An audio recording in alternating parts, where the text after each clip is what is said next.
Patuloy po tayo sa Philippines Uncut at patuloy pa rin tayo sa diskusyon kung bakit kahanga-hanga ang bamboo. Di ba? Sabi natin, climate, it protects you as a carbon sink. Kanya ang DNR nga magbibigay ng funding para sa mangroves at saka watershed. So dahil talagang sumisipsip po yan ng carbon. Pero bukod doon, yung mga ibang nabanggit na. At dahil doon sa Marrakesh ay inalala po natin ang 3rd anniversary ng Haiyan catastrophe. At ang Filipino community nga ay merong mass na ginawa. Kami naman dun sa special forum ay inalala rin namin ang ating refugees, but the whole world. That's why we had refugee portraits from Georgia, from the Philippines, and from Colombia sa Afro-heritage nila. At makikita po ninyo yon after, well, pagbalik siguro ni Buddy kasi medyo heavy po ang mga tinatawag na load nito. Pero it's very interesting, but you can see it live. Itong exhibit sa Senado. It will open on December 5 for 2 weeks. It will be hosted by the Climate Change Committee, which is headed by Senator Loren Legarda. So, ang partners naman po namin, syempre, ang tumulong sa amin, the Earth Savers, of course, initiated it, which was founded by former Senator Alvarez. Pero, kasama po rin namin ang tulong ng NCCA, ang Turkish Airlines. We really have to thank the General Manager, Mr. Balanban, for the courtesy. Alam niyo ho, ang hirap magdala ng mga exhibits that made it possible for us to have this exhibit, which was very well appreciated. Kaya meron hong showcasing sa Senado. And you can see it for yourselves. You can go and watch it for 2 weeks. Ngayon, patuloy po tayo sa bamboo kasi we were talking about refugees. Aba, ang galing rin po ng bamboo for shelter. Yes. Okay. We're back with Attorney Dulce Ponsalan para sa kwentuhan. Actually, dun sa ating seminar na inattend, isa sa Cebu was speaking so strongly on how to use bamboo as a shelter, di ba? Yes. So I would like, during the commemoration of Yolanda's anniversary, there was the National Convention of Philippine Institute of Environmental Planners on November 8 to 10. So the delegates are environmental planners, engineers, architects, LGU representatives. And we discussed about the way forward dahil 3rd anniversary na po tayo. And one of the things that we discussed were the structural benefits of bamboo for permanent housing in order to address the mounting lack of housing units. Because we don't want 10 cities. We don't want 10 cities. And bamboo can come into the rescue. Yes, because right now, during the last National Housing Summit, sinasabi na 5.9 na ang massive backlog natin sa housing. Nakakaawa naman yun. So, 5.9 million. Dahil naalala po natin, we visited like with 20 typhoons per 20 year. typhoons a year. At ang babagsik. At ang babagsik. So, hindi pa nakaka-recover ang isang komunidad, may dadating na naman. So, balik tayo sa bamboo. Socialized housing is 450,000 pesos and below. Now, with the technology that our government of the bamboo that DOST-FPRDI developed, that is called the DIY shelter, you have 75,000 pesos. You can put up a permanent house, which you can also transport. All the way to high-end, which is what the developers would like to see. So, it's a 6-story building. Kaya. Pwede pa nga po Pero alam mo, kung aalalahanin nyo, si Rizal gumawa ng bahay kubo doon sa Dapitan. In fact, we used it even as a model for our setting para doon sa designers parang competition sa Prague, yung quadriennale. So, Marami it's po. so, the scope talaga is immense. Oo, na magagamit ang imagination I ng was so mga excited kasi yung bamboo is a symbol of Philippine strength. Ngayon malalaman ko, bamboo is included in our nourishment. So, Yes. may nourishment, may food, clothing, and shelter. Lahat. So, kung may kasama na ngayon, yung coconut as tree of life. Oh, Meron ito ng yung grass of hope. Yun ang Diba? tawag dito sa bamboo. Oo. Ang galing niya. Kanya, and we are rich We in the are. Philippines for this. At saka pinag-usapan niya rin namin sa UNESCO noon, and the Director General gave her blessing in the pictures that you saw. She spoke so well, nakaka-touch talaga about the Philippines, our work here in the Earth Savers, how it's being used as a Yung model cultural now. creativity. Oo. Cultural creativity. Kanya nakatutuwa talaga na we are going to be the seat of the presidency of the ASEAN in Yes. next year. And there is a UNESCO ASEAN agreement. And gusto ni DG Bacova na it can be implemented here. So we're hoping, as we suggested when they asked me to talk, at nandun nga yung bamboo orchestra ni ano. Opo. Earth Savers na si Ma'am Dulce. Hindi, ang kailangan natin, ang sabi namin, sana part of the celebration can be an entire bamboo orchestra, new compositions of all the instruments that you find all over the country, different uses and ng ating mga indigenous communities Yes. din. And sabi ko nga kay Attorney Dulce, dapat nandun na lahat tayo sa steering committee nito, which can occur next year to showcase talaga kinship and solidarity in the ASEAN region through the bamboo. Yes. I'd like to share a very special experience with the ASEAN. Ang Kawayan 7, which is the modern bamboo band who performed in the Climate Consciousness Week. Our aim is to develop not only very good musicians, but instrument makers. Because most of the instruments that are used in the orchestra are imported instruments, Western instruments. Now, 2 years ago, when Kawayan 7 was formed, our youngest member then was a 13-year-old J. Big Oliveros. And the oldest member was, of course, Lolo Manny. So if you notice, 3 henerasyon yan. Ang Kawayan dapat ganun din para maging sustainable. Yung continuity, Yung no? continuity. Ang mga gumagawa po, alam nyo yan, even Yung sa mga rondalya, katutubo. mga katutubo. Tapos kahit yung sa rondalya na isang Pilipinong grupo, madalas pag nagkaedad na yung instrument maker, hindi minamana nung anak or nung apo. Dito, ang ginawa, May transmission. dapat may transmission, may transfer of technology. So, what we did was to integrate bamboo music inside the K-12. Importante Already. yun eh. Di ba yun ang Yes. sabi natin sa ating forum, di ba?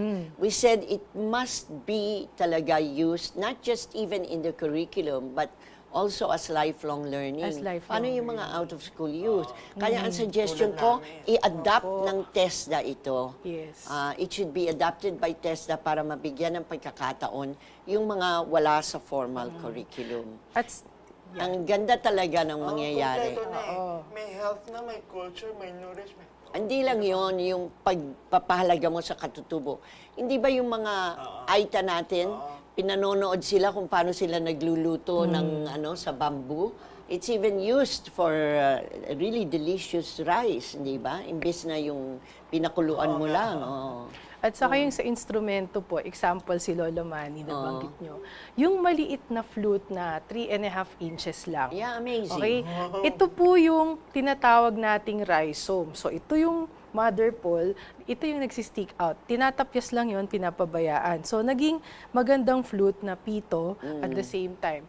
At yung mga flutes ay nag-evolve dahil perfect pitch na at ang gumagawa ay mga magsasaka at mangingisda sa Alabat Island sa Quezon Province. Nakapagbigay ng kabuhayan sa kanila, nakapagpatapos sila ng para sa pag-aaral community mga anak. building and Yes. resilience din ito. Inclusive group po. Kanya, alam mo, natutuwa ako na nahuli natin si Attorney Dulce.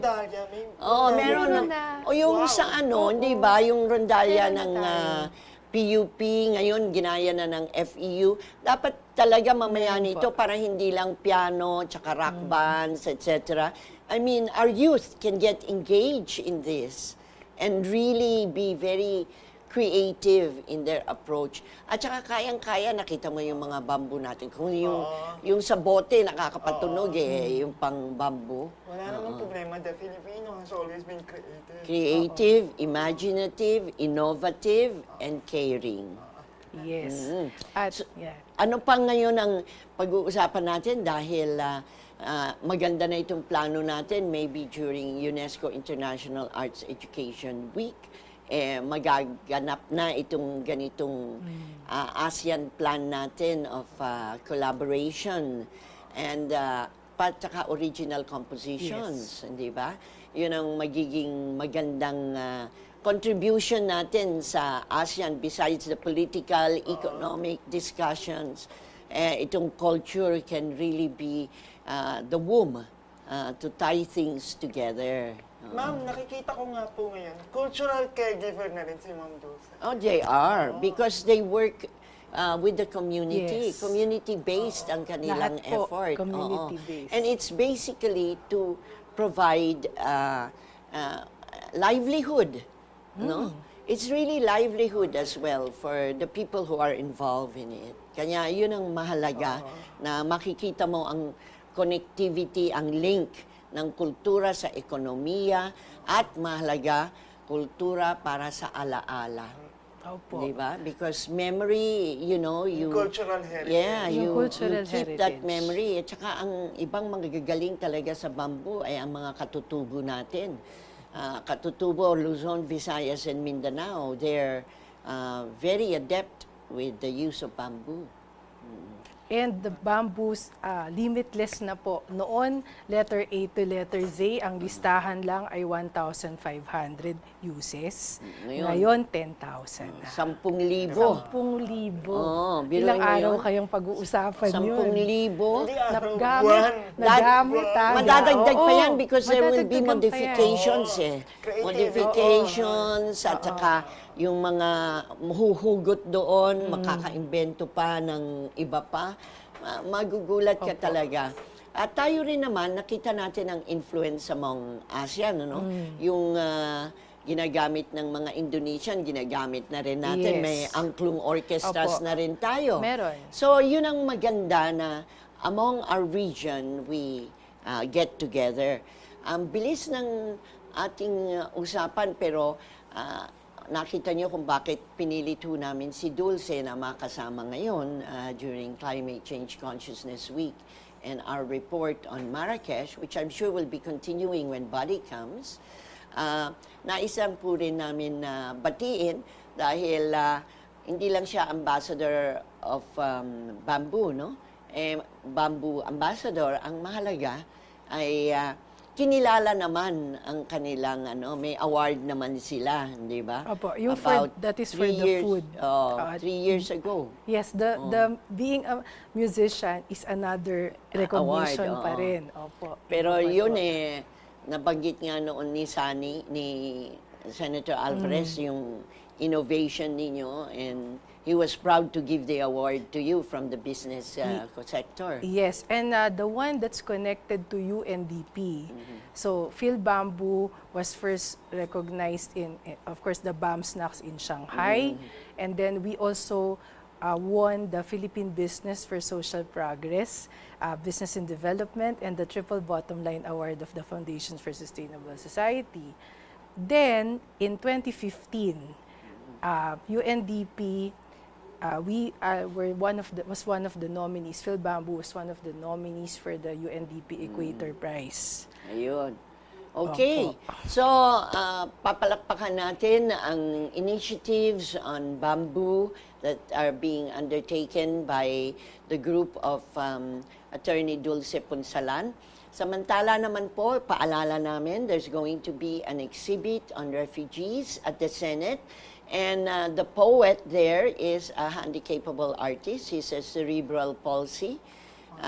But he has a little poem for the exhibit at pababasa natin sa kanya para maunawaan ninyo kung paano natin pinagsama-sama ang kahalagahan ng pangangalaga, the call to conscience for an emergency humanitarian response. And President Duterte, in fact, in Lima, had mentioned, kaya sabi ko, tama-tama ang exhibit namin dahil nanawagan siya or he gave open hospitality invitation, meaning to say, bukas ang pinto ng Pilipinas sa mga refugees, which it has always been. When you think during nung panahon ng mga Nazis, ang mga Hudyo dito, tapos sa mga Vietnamese, pati yung mga White Russians, the Philippines has been hospitable. It's a heart, it's a compassion for the helpless and the hopeless, as being said. So, are we ready with our poem, Nikki? Sige ma'am, ito ma'am yung title ko, Climate Conflict Refugee. War against life and property is the greatest crime of decadent, corrupted humanity. Paired with carbon crisis, our current calamity, the destruction of both planet and people, at its apogee, gives birth to this dejected mutation of human folly and pedigree. Last line. Ang ending. Ending, the people need to bend a knee to Earth and Mother Nature so that the planet need not break its back to ruin mankind and our children's future. Ayun. Di nakita ninyo the capability of persons with disabilities. We can rehabilitate. We can really care. We can stop the overheating of the world. 1.5 for the survival of our small islands. Yan po ang hiling. At yan naman po ang binigyan ng pansin sa Marrakesh. And you'll have a continuing report from Marrakesh dito po sa GNN. Meanwhile, paalala lang po, kabayanihan ang pagsagip sa ating naghihingalong inang kalikasan. And culture is an essential ingredient for sustainable development. Para po sa kapayapaan, para sa katarungan, para sa katotohanan, para sa alaala, para po sa likaskayang kaunlaran. Gamitin ang kultura na sinapupunan ng buhay. Thank you for joining us here at Philippines Uncut. See you again when we substitute for Buddy, who has diplomatic functions somewhere else, traipsing around the world. Thank you and good night. God bless us all. Mabuhay!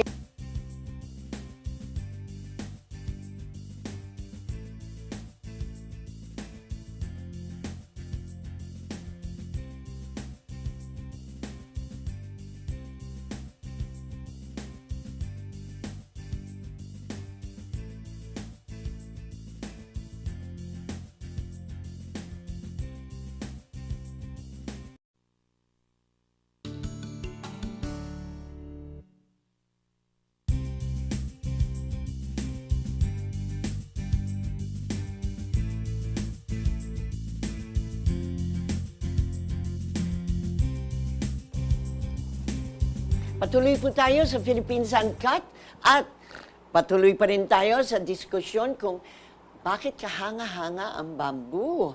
Di ba? Sabi natin, climate, it protects you as a carbon sink. Kanya ang DNR nga magbibigay ng funding para sa mangroves at saka watershed. So dahil talagang sumisip-sip po yan ng carbon.